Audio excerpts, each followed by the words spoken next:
Congress party Lok Sabha పక్ష నేత ఎవరు? నలుగురు ఎంపీలు ఉన్నారు వాళ్ళకి.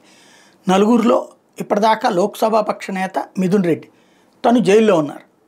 కాబట్టి ఇప్పుడేమో పార్లమెంట్ సెషన్స్ బిగినాయి. ఈ పార్లమెంట్ సెషన్స్ టైంలో తన కార్యక్రమాలు మరి ఎవరు చూడాలి, లీడ్ ఎవరు చేయాలి? ఓ పక్కన తెలుగుదేశం టాక్టికల్గా కొడుతుంది.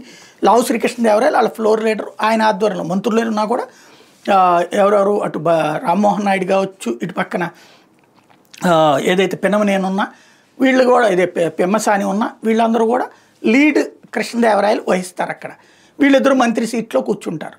టోటల్గా టీడీపీ తరఫున అగ్రెసివ్ అటాక్ జరుగుతుంది. మరి ఇక్కడ చూస్తే అవినాష్ రెడ్డి ఏమో పెద్దగా మాట్లాడడం చేత కాదు, తనుజరాన్ని ఇప్పుడిప్పుడే సబ్జెక్ట్ నేర్చుకుంటోంది అమ్మాయి. మరి ఇప్పుడు గురుమూర్తి, తిరుపతి ఎంపీ గురుమూర్తి ఆల్రెడీ ఫస్ట్ ట్రిప్ ఇదే క్రిందటిసారి పార్లమెంట్లో కూడా మధ్యంతర ఎన్నికల్లో గెలిచాడు కాబట్టి తనకి ఇప్పుడు రెండోసారి సీనియర్ అయినట్టే. మరి అతనికి ఇస్తారా లీడర్షిప్ అనేది డైరెక్ట్గా ఇవ్వకుండా, అంటే మా పార్లమెంటరీ పార్టీ నేత, మా లోక్సభ పక్ష నేత అని ప్రకటించకుండా అతన్ని నాయకత్వం వహిస్తాడా?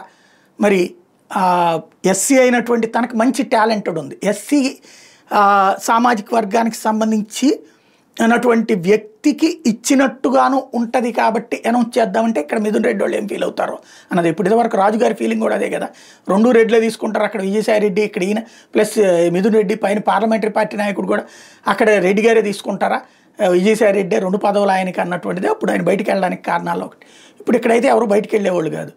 మంచి టాలెంటెడ్ గురుమూర్తి, పాయింట్స్ని అట్లాగే ఎక్కడ కేసులు పెట్టాలి, ఎక్కడ చట్ట ప్రకారం ముందుకెళ్ళాలని తెలిసినటువంటి వ్యక్తి.